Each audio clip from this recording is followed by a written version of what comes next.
अस्सलाम वालेकुम नाज़रीन, you watching up front with Mona Alam. Nawaz Sharif साहब की वापसी और इस्तकबाल की तैयारियां इस वक्त उरूज पर हैं और वेरी फ्रैंकली स्पीकिंग पार्टी इस वक्त सारा अपना फोकस इसी बात पर लगा रही है, दो चीज़ों पर। नंबर वन ये कि किस तरह से नवाज शरीफ साहब जो हैं वो अदालती मामलात में एक जलसे की इजाज़त ले सकते हैं, इसलिए ये हिकमत अमली अब बनाई गई है कि लाहौर हाई कोर्ट में बाकायदा तौर पर हिफाजती ज़मानत मांगी जाएगी ताकि लैंडिंग के साथ ही वो गिरफ्तार ना हों और इस तरह की कोई नौबत ना आए। फिर उसके बाद जो जलसे का ऐलान उन्होंने किया है, जमात ने किया है, वो जलसा किया जाएगा। अजीमुल शान जलसे की तैयारियां जो हैं वो की जा रही हैं और उसके बाद ये हिकमत अमली है कि बाकायदा नवाज शरीफ साहब अदालतों को सरेंडर कर देंगे और फिर अपने जो मामलात हैं वो अदालतों को सौंप देंगे। यहाँ से मामला नाजरीन कहाँ जाएगा, किस तरह से जाएगा, लेकिन एक बात बड़ी क्लियरली नज़र आ रही है और वो ये है कि नवाज शरीफ साहब चाहते हैं कि वापस जैसे ही वो आएँ तो वो एक जलसे की सूरत में अपने अवाम को या अपने वोटर्स को मुखातिब करें और ज़रा एनर्जाइज करें अपनी पार्टी के लेवल पे। यानी all eggs are being kept in one basket और वो बास्केट है जलसे की बास्केट। क्या वो जलसा इस लेवल का इतना मैग्नानिमस और इतना ग्रैंड वाक़तन हो पाएगा, ये अब देखने वाली बात है। फिर ज़ाहिर है इस्तकबाल भी नाजरीन एक बहुत डिसाइसिव फैक्टर होगा कि किस पैमाने पर इस्तकबाल होगा नवाज शरीफ साहब का, क्योंकि ख्वाजा आसिफ साहब शायद इतने खुश नहीं थे जब नवाज शरीफ साहब पिछली दफ़ा 2018 में नाजरीन वापस आए थे और अपने एक इंटरव्यू में वो ऑन रिकॉर्ड ये बात कर चुके हैं कि उस तरह का इस्तकबाल नहीं था जैसा कि एक्सपेक्ट किया जाएगा। क्या वो एक स्टार्क कंपैरिजन अभी से मुख्तलिफ हो पाएगा और अब कोई इस्तकबाल इस तरह का होगा कि 2018 की तल्ख यादें नून लीग की जो सीनियर क़यादत है उनको ना आए, इसके ऊपर भी बात करेंगे।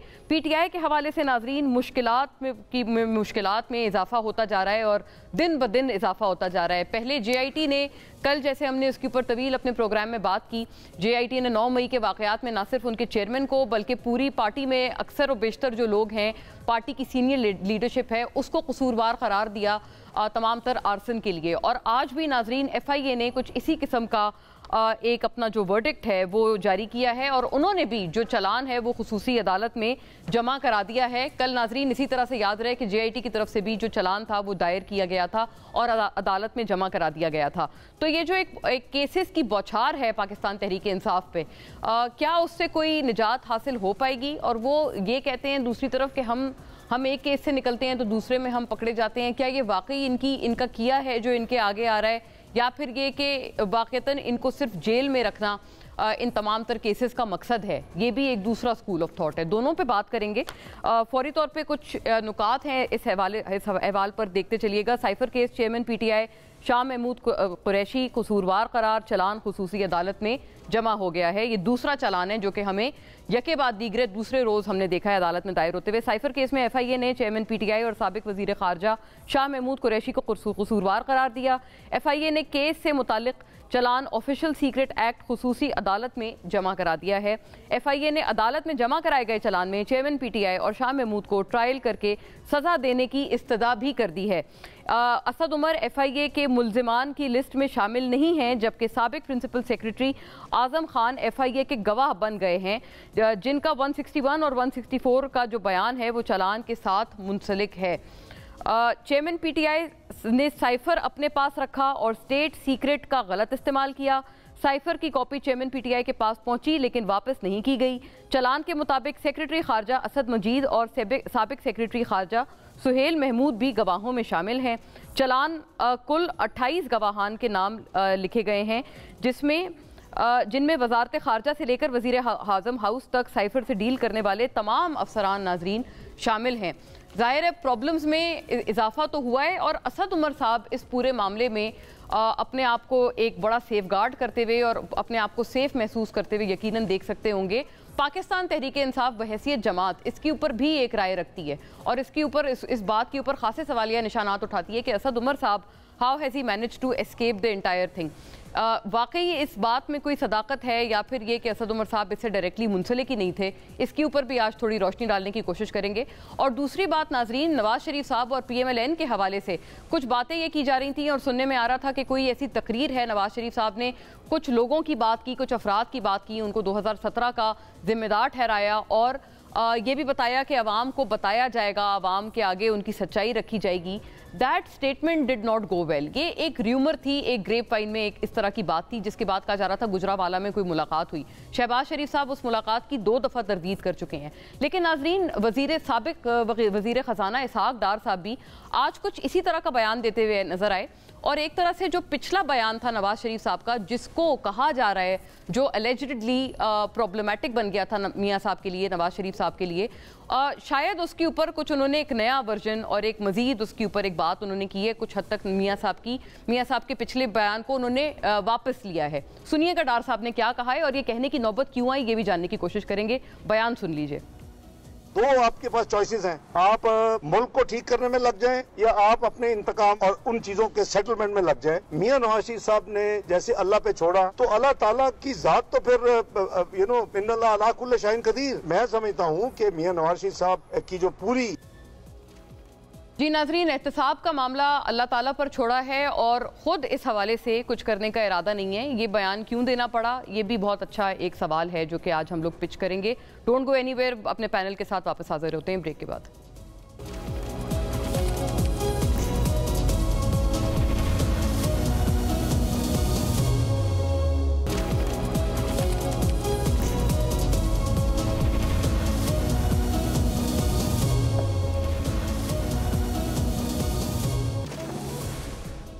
वेलकम बैक नाजरीन। बहुत अहम मामलात हैं जिनके ऊपर हम क्यूमुलेटिवली नज़र डालेंगे। क्या सियासी मंजरनामा वाकई चेंज होने जा रहा है नवाज शरीफ साहब की वापसी के बाद, और ये जो एहतसाब का अमल है नाजरीन, इसके ऊपर भी बहुत सारे वर्जन्स हैं जो सामने आ रहे हैं। और अब निगरां वज़ीर आज़म कुछ और बयानात भी ख़ास तौर पे 9 मई वाले वाक़यात के हवाले से देने उनके सामने आने लग गए हैं। पाकिस्तान तहरीक इंसाफ के हवाले से भी उनके कुछ बयानात आए हैं जो कि पार्टी ने बहुत अप्रिशिएट नहीं किए, यानी कि PTI ने। तमाम उमूर पे बात करेंगे। मेरे साथ जो गेस्ट पैनल है फौरी तौर पे उनका रुख करती हूँ और तमाम तर सियासी इस पे जो ओपिनियंस है उनको एक्यूमुलेट करते हैं। शर्मिला फारूकी साहिबा नाजरीन, स्टॉलवर्ट पाकिस्तान पीपल्स पार्टी की हमें ज्वाइन कर रही हैं अपनी जमात के तमाम तर मौक़िफ़ के लिए। इन तमाम उमूर पे वेलकम ऑन बोर्ड शर्मिला साहिबा, आपके वक्त का बहुत शुक्रिया।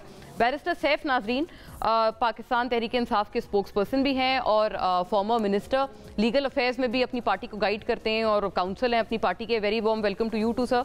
राना एहसान अफजल साहब नाजरीन, साबिक coordinator to the prime minister और अपनी जमात के स्टॉलवर्ट PMLN के, हमें ज्वाइन कर रहे हैं और तमाम तर मामलात में अभी ताज़ा उन्हीं तमाम मीटिंग से उठ के आ रहे हैं, तो हमें वहाँ का भी अहवाल देंगे। वेरी वार्म वेलकम आपको भी एहसान साहब।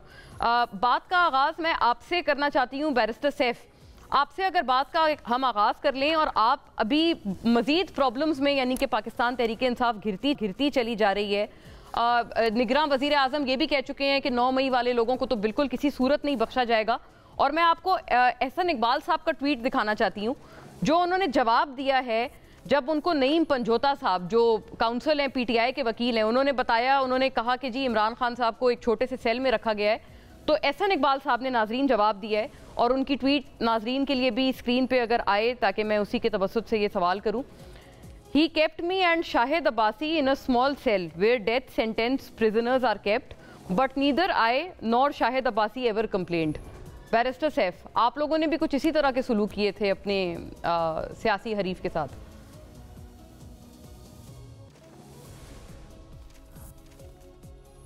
जी शुक्रिया मोना। बात यह है कि सलूक का जहाँ तक ताल्लुक है वो तो जो भी हुआ कानून के तकाज़ों के मुताबिक हुआ होगा।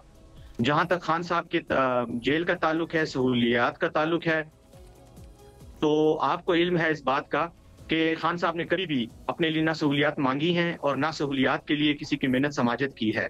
नईम पंजोता साहब का ये बयान किसी को रिक्वेस्ट करना नहीं था कि आप उनको सहूलियात दें या उनके लिए पैदा। फैक्चुअल सिचुएशन पे बात करे थे कि वहाँ एक सेल है जो छोटा सा सेल है और उसमें वो मौजूद है, बट दैट्स अबाउट इट। इतनी ही बात है ये।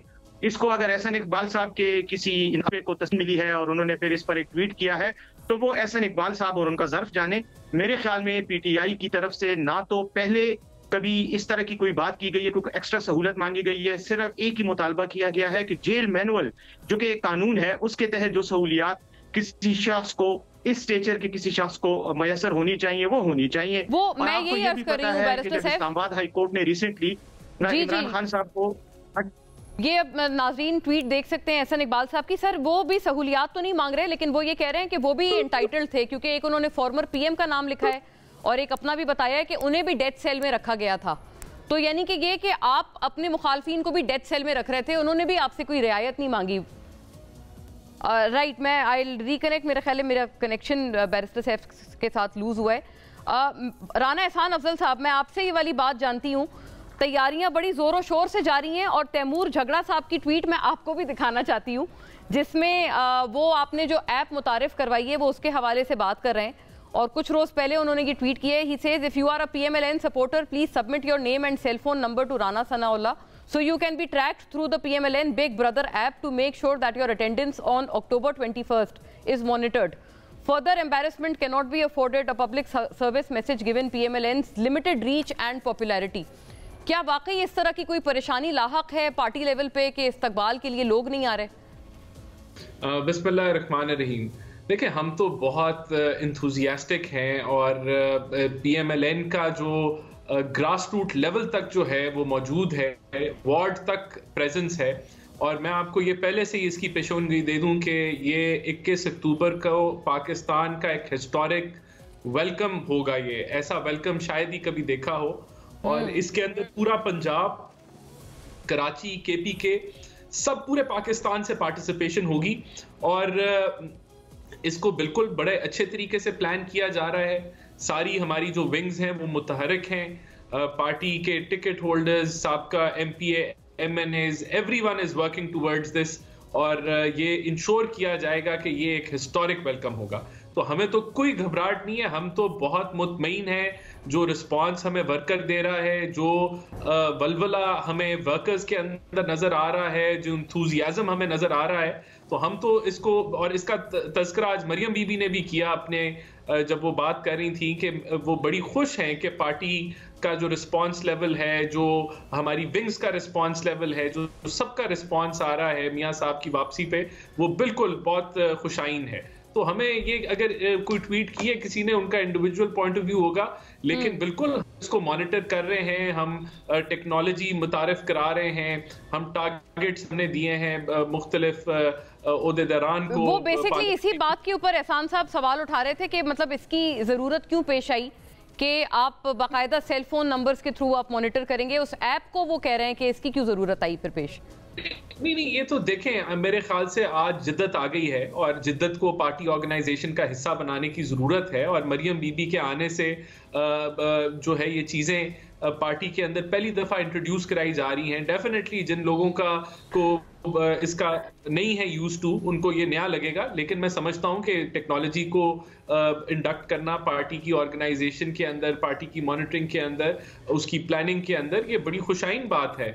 और जितनी इससे पार्टी स्ट्रेंथन होती है, इससे रिपोर्टिंग मैकेनिज्म स्ट्रेंथन होता है। यानी आप कहते हैं कि सिर्फ ये टेक्नोलॉजी की आप एक उसका अच्छा एक पॉजिटिव यूज कर रहे हैं, उसके अलावा इस तरह की कोई बात नहीं कि आप कोई लोगों को लाना चाह रहे हैं और उनको ट्रैक करके लाना चाह रहे हैं। आप इसकी सख्त अल्फाज में तरदीद करते हैं और ग्रैंड वेलकम एक्सपेक्ट किया जा रहा है। शर्मिला साहिबा, वैसे तो बड़ी प्रॉब्लमेटिक होती हैं वो तमाम जमातें जिनके ऊपर नैब के केसेस आते हैं, लेकिन आपके जमात से ताल्लुक़ रखने वाले साबिक प्राइम मिनिस्टर यूसुफ रजा गिलानी साहब तो खुश नज़र आए जब ये नैब के हवाले से जो नए नाम आए हैं और आसिफ अली जरदारी साहब के हवाले से भी कुछ मामलात रीओपन हुए, तो उन्होंने तो खुशी का इजहार किया है। इसकी क्या वजह है? सुनिएगा उन्होंने किन अल्फाज में इसको पॉजिटिव करार दिया।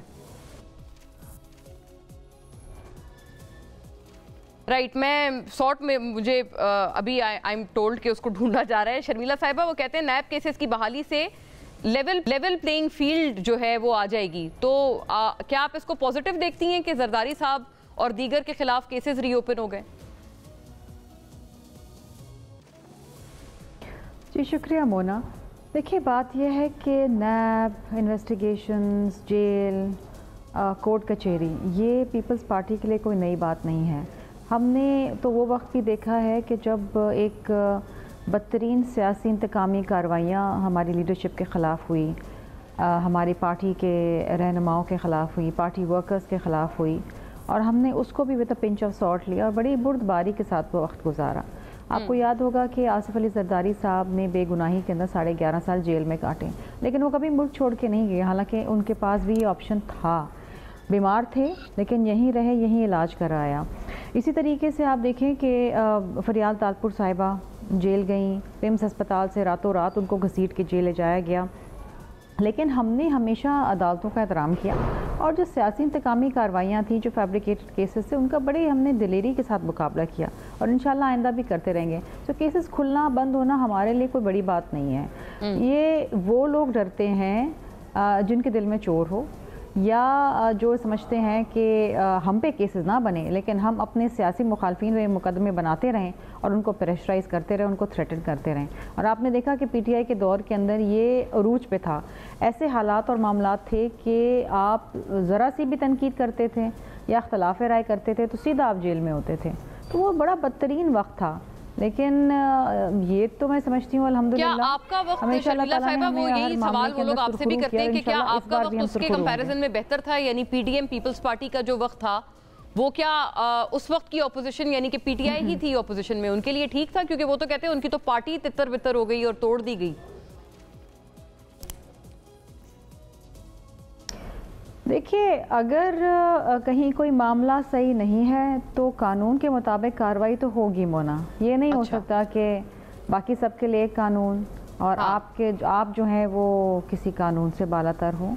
You have to face the music. अगर आप अपनी डिक्लेरेशन के अंदर सही एसेट्स नहीं दिखाएंगे या इनकम नहीं दिखाएंगे तो इलेक्शन कमीशन तो हरकत में आएगा ना। ये तो बड़ी सीधी वाज़ेह बात है। या पीटीआई के हवाले से कह रहे हैं क्योंकि चेयरमैन ने करना फेस इट। जब दूसरों की औरतें उठाते हैं, जब दूसरों की औरतों के ऊपर हाथ डालते हैं और चार दीवारी का पास नहीं लाते, तो फिर जब आपके घर में भी छापे पड़ते हैं और आपकी ख़वातीन को भी बुलाया जाता है तो फिर एतराज़ नहीं होना चाहिए, शिकायत नहीं होनी चाहिए। लेकिन बात यह कि वी डोंट बिलीव इन सियासी इंतकामी का, we don't believe in political victimisation. हमारे दौर में पीपल्स पार्टी के दौर के अंदर जब हमारी गवर्नमेंट थी खालिसतन, हमने कभी कोई पॉलिटिकल प्रिजनर नहीं बनाया। और हमने सबको लेवल प्लेइंग फील्ड दी। हमने कहा जी ठीक है, इख्तलाफ राय है, खुल के करें, पार्लियामान वो फोरम में उस पर करें। सही हो गया। 2008 ऑनवर्ड्स जो गवर्नमेंट थी, आप उसका पीडीएम का हिस्सा नहीं, पीडीएम हम बहुत पहले छोड़ चुके थे। लेकिन of course we were in coalition with the PDM government. लेकिन हमने जो हमारी 10 वजारतें थी हमने उनके साथ बिल्कुल वफा की और to the best of my ability. आपसे यानी शर्मिला साहिबा, वो जो उन वजारतों के अलावा जो ये पकड़ धकड़ या पॉलिटिकल प्रिजनर्स थे, उनका सवाल आपको लगता है पीपल्स पार्टी से लेजिटिमेट नहीं है, नहीं किया जाना चाहिए?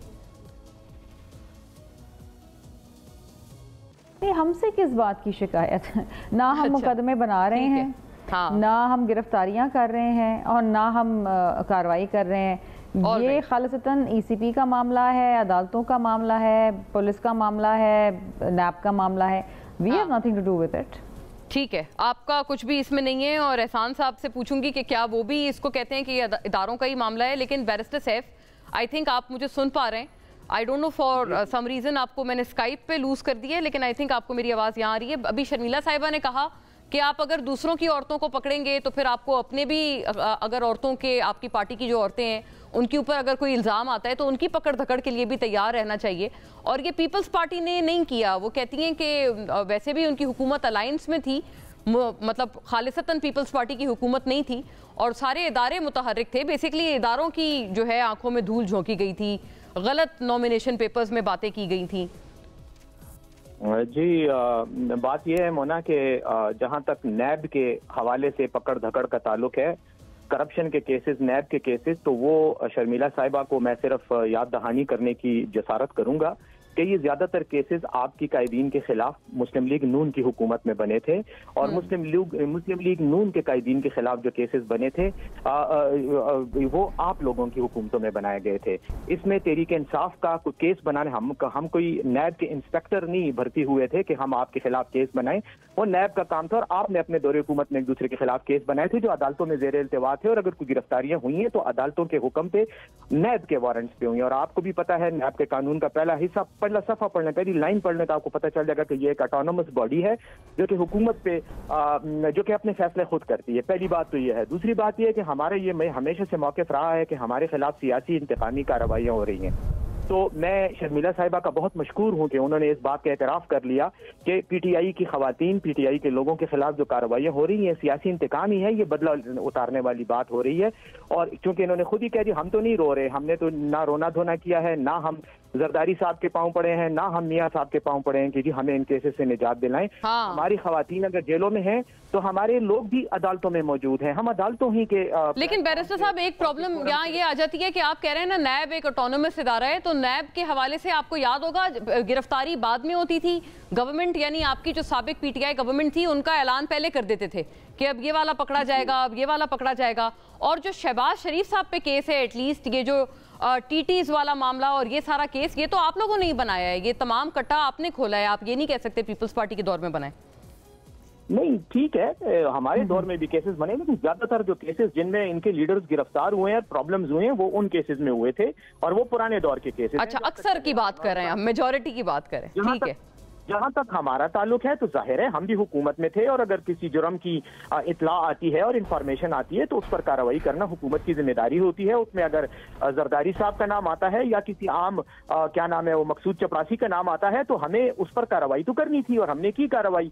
रह गई बात उस कार्रवाई के बारे में ये कहना कि ये हम सियासी इंतकामी कार्रवाइयां कर रहे थे और अब हमसे बदले चुकाने का वक्त है, तो आप शौक से बदले चुकाएं, आप शौक से हमारे लोगों को उठाएं, जेलों में बंद करें, खान साहब को जेलों में बंद करें, हम आपकी मिन्नत कभी नहीं करेंगे, हम दो जगहों में जाएंगे। सही, बड़ा क्लियर कट 2 दफा कह दिया है बैरिस्टर साहब ने कि भाई हम मिन्नत समाजत नहीं कर रहे और कभी भी नहीं करेंगे। क्या मोना मेरी बात में आप हमेशा बोलने लग जाती है, नहीं देती है, मैं बात कर रहा हूँ यार। ब्रेक पे जाना था बैरिस्टर साहब, आप बात मुकम्मल कर लें फिर मैं ब्रेक पे जाती हूँ। चले कर लें आप, बहुत ज्यादा जरूरी है, चले ब्रेक ले लें, कोई बात नहीं। चले ठीक है, ब्रेक के बाद नाज़रीन वापस आते हैं, बैरिस्टर साहब की भी बात सुनेंगे और दीगर बता।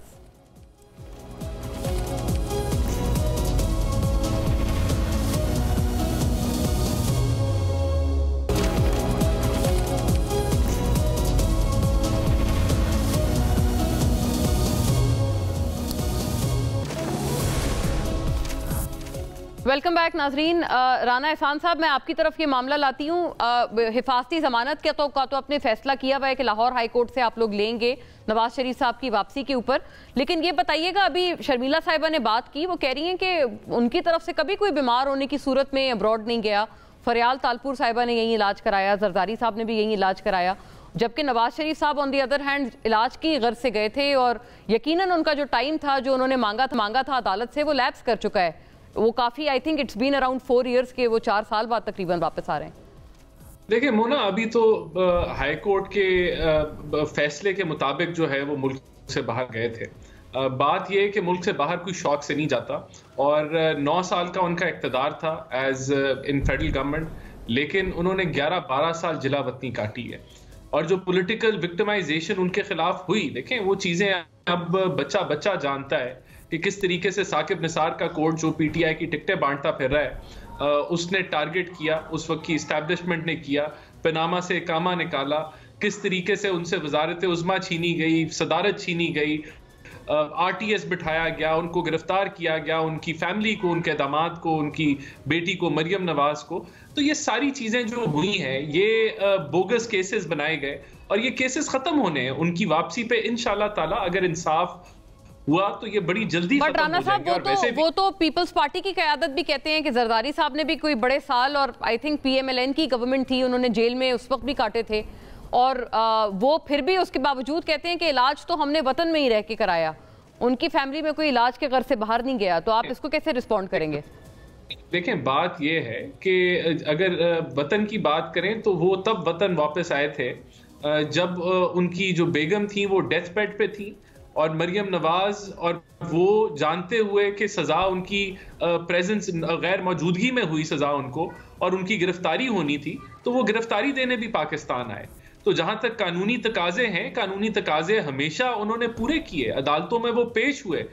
जब गिरफ्तारी के वारंट उनकी के जारी होते थे तो वो पार्टी की खवातीन को या पेट्रोल बम नहीं मारते थे, वो अपने आप की गिरफ्तारी पेश करते थे, अदालत के सामने पेश होते थे। अभी भी वो गए मुल्क से बाहर तो कानूनी तौर पे गए और यहाँ जो अपने इलाज के लिए गए और जो एक पॉलिटिकल विक्टिमाइजेशन का माहौल था वो सब जानते हैं वो क्या था। बट वो तो राना साहब 5 हफ्ते की मोहलत थी ना, 5 हफ्ते तो कई टाइम के गुजर चुके हैं, अब तो 4 साल होने वाले हैं। ये भी एक फैक्टर है। अब तो मैं समझता हूँ कि ये बात, ये सवाल, ये तो अब दफन होने जा रहा है, क्योंकि वो मुल्क वापस आ रहे हैं और वो अपने आप को अदालतों के सामने खुद पेश करेंगे, कानून के सामने पेश करेंगे, अपने जो उनके जो भी पेंडिंग जो चल रहे हैं केसेस, उसके अंदर वो इंशाल्लाह ताला अपने आप को बेगुनाह साबित करेंगे कानूनी तौर पे। राइट शर्मिला साहिबा, ये साहब जो बात कर रहे थे मैं उस टाइम नहीं सुना पाई थी, और अभी सुनिएगा नाजरीन के लिए भी, आपके लिए भी, उन्होंने एग्जैक्टली नैब केसेस को किस तरह से लिया है और कैसे उसको रिएक्ट किया है। नैब लॉज जब खुल गए हैं तो वो तो हम भी बीच में हैं। एक ही सफ में खड़े हो गए महमूद अयाज, ना कोई बंदा रहा ना कोई बंदा नवाज। अब तो सारे ही साबिक वज़ीर-ए-आज़म, प्रेसिडेंट वज़ीर-ए-आज़म और यहाँ से छोड़ के जाने वाले वज़ीर-ए-आज़म, जेल वाले वज़ीर-ए-आज़म और सदर भी सब एक ही सफ में हैं, तो इसलिए लेवल प्लेइंग फील्ड तो हो गया। मैं नाजरीन वापस आती हूँ ब्रेक के बाद, ताकि हम ये इश्यूज भी रेक्टिफाई करें, और वैसे ये सवाल राना एहसान साहब से ज्यादा पूछने वाला है आफ्टर अ ब्रेक।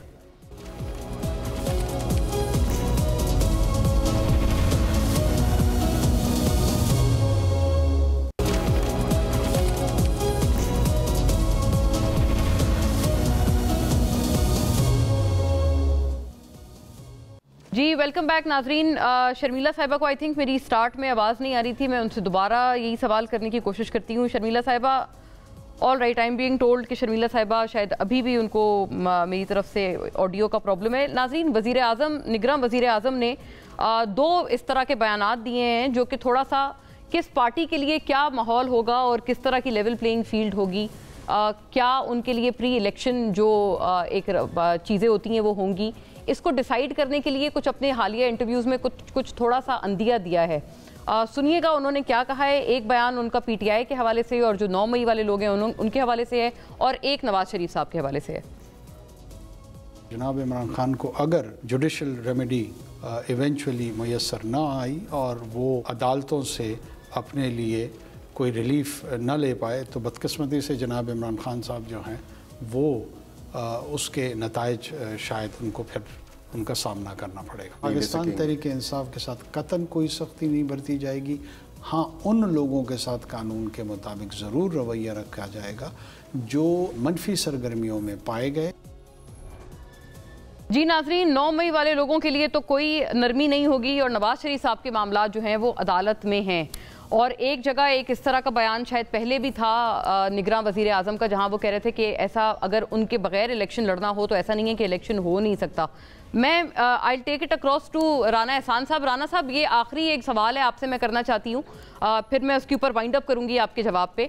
क्या ये बात सही है कि जब भी कोई इंतकाम की बात या नवाज शरीफ साहब जब भी आकर बात करते हैं कि वो कुछ लोगों को देख लेंगे या इंतकाम को वो कुछ लोगों का एहतसाब जो है वो करेंगे, तो वो प्रॉब्लम हो जाती है उनके लिए? इसी वजह से डार साहब ने आज एक और पॉलिसी बयान दिया है कि उन्होंने अपने मामलात अल्लाह पे छोड़ दिए। देखिए, जो अभी भी नवाज शरीफ साहब ने जब बयान ये किया था कि एहतसाब होना चाहिए, वो मीशत की बात कर रहे थे कि मुल्क किस नहज पे पहुंच गया है, और 2018 में मुल्क किधर था जब महंगाई की शरह 5% से नीचे थी, ग्रोथ रेट अच्छा था। तो फिर ये जो तजर्बा किया गया जो अब वाज़ेह है, अवाम के सामने बेनकाब हो चुका है, तो इस तजर्बे से मुल्क को कितना नुकसान पहुंचा, कितने दिहाइयों हम पीछे चले गए, मईशत की कितनी तबाही हुई। तो इस तनाजुर में उन्होंने ये बात की थी। और तो ये नहीं, बेग योर पार्डन राना साहब, वो तो ये कह रहे थे कि ये सारा मामला वो 2017-18 से मुंसलिक कर रहे थे कि किन लोगों ने उनकी हुकूमत को उस वक्त घर भेजता किया, ये सारा मामला था। और यहाँ पर जब वो बात करते हैं तो उनके लिए प्रॉब्लम हो जाती है। फिर शहबाज शरीफ साहब ने 2 मरतबा आई थिंक तरदीद की है कि वो गुजरांवाला नहीं गए। तो क्या कुछ ऐसी चीज थी जिसका कोई बैकलैश आया आपकी तरफ? नहीं, देखिए, लोगों का वैसे ख्याल है कि तसादम की सियासत नहीं होनी चाहिए, लेकिन ये भी बयान जो था ये तसादम वाला नहीं था। इस मुल्क के अंदर इसकी जो तारीख है उसके अंदर बहुत सारे गलत काम हुए और सियासत के अंदर मुदाखलत की गई है। तो सवाल तो यहाँ उसका तज़किरा करना कि वो गलत था, गलत को गलत कहना, और अकाउंटेबिलिटी का कहना कि होनी चाहिए है। तो ये तो वो चीजें हैं जो सब समझते हैं कि ऐसा होना चाहिए। अकाउंटेबिलिटी सिर्फ सियासतदानों के लिए नहीं होनी चाहिए, वो अगर कोई मिलिट्री के लोग हैं उनकी भी होनी चाहिए, जुडिशरी की भी होनी चाहिए, ऑल अक्रॉस होनी चाहिए। तो ये, लेकिन कोई ये हमारा ओनली एजेंडा नहीं है कि ये इसी के ऊपर हमारा एजेंडा गुर्बत है, महंगाई है, उस पर हम फोकस करेंगे, वो हमारा फोकस है। और जहां मुल्की मफाद। और ये तासुर क्यों लिया जा रहा है राना साहब के आपके लिए सारा एक जैसे एक स्टेज सेट गोया कर दिया गया है आने वाले इंतखाबात से पहले? इवन आपकी जो इत्तेहादी जमातें जो पास्ट में थी, यानी पीडीएम की जमातें और पीपल्स पार्टी भी, वो मुसलसल ये बात करते हुए नजर आ रहे हैं। तो आपको कुछ रियायत दी जा रही हैं, ऐसा कुछ है? ये तासुर दुरुस्त है? देखें, अभी तक तो मुझे कोई ऐसी रियायत नहीं नजर आती जो हमें मिली हो, लेकिन बात यह है कि उन जमातों की इनसिक्योरिटी हो सकती है, या तैयारी का फुकदान हो सकता है, या अपनी घबराहट हो सकती है कि इलेक्शन में वो क्या करेंगे। हम तो बड़ी मेहनत कर रहे हैं पार्टी लेवल के ऊपर, अपने वर्कर्स के ऊपर, अपनी तंजीम को स्ट्रेंथन करने के लिए, इलेक्शन की प्लानिंग के लिए, और हम भी फ्री फेयर इलेक्शन का तकाजा करते हैं। तो मैं नहीं समझता कि हमें कोई एडवांटेज मिल रहा है या कोई किसी और को डिसएडवांटेज मिल रहा है। बिल्कुल ये लेवल प्लेइंग फील्ड का मतलब ये जरूर है कि जिसने कोई कानून तोड़ा है तो वो नहीं हो। मैं एक आखिरी आपको सुनाना चाहती हूँ, हलीम आदिल शेख साहब का एक इस पे रद्द अमल है नवाज शरीफ साहब की वापसी पे। ये सुनिएगा, फिर इसको प्लीज आप रिस्पॉन्ड कीजिएगा एहसान साहब। अब इनका बयानिया क्या होगा ज़हूर भाई? इनका होगा मुझे क्यों बुलाया, मुझे क्यों बुलाया। हाँ तो जाओगे, वापसी जेलों के अंदर होगी। जी आपने सुना एहसान साहब, वो कहते हैं कि मुझे क्यों निकाला से मुझे क्यों बुलाया बयानिया हो जाएगा। तो ऐसी कोई चीज़, या मतलब आप एक गारंटीड चीज़ है कि मियाँ साहब आकर सरेंडर करेंगे तो उनके साथ उनको दोबारा अपनी सज़ा या कन्विक्शन की तरफ नहीं जाना पड़ेगा? क्या ऐसी कोई एश्योरेंस है आपके पास? कोई एश्योरेंस नहीं है और ना हमें कोई एश्योरेंस चाहिए, लेकिन हमें इंसाफ चाहिए। और वो जो पिछली जो सुप्रीम कोर्ट थी उसमें मावनत एक जमात के साथ नजर आ रही थी, तो अभी जो सुप्रीम कोर्ट है उससे हमें उम्मीद है कि न्यूट्रल इंसाफ मिलेगा, और जब वो मिलेगा तो हमें यकीन है कि हमारे केसेस जो हैं खत्म हो जाएंगे। हमारा किसी से ना कोई तकाजा है, ना कोई डिमांड है, ना कोई फेवर हमें चाहिए। हमें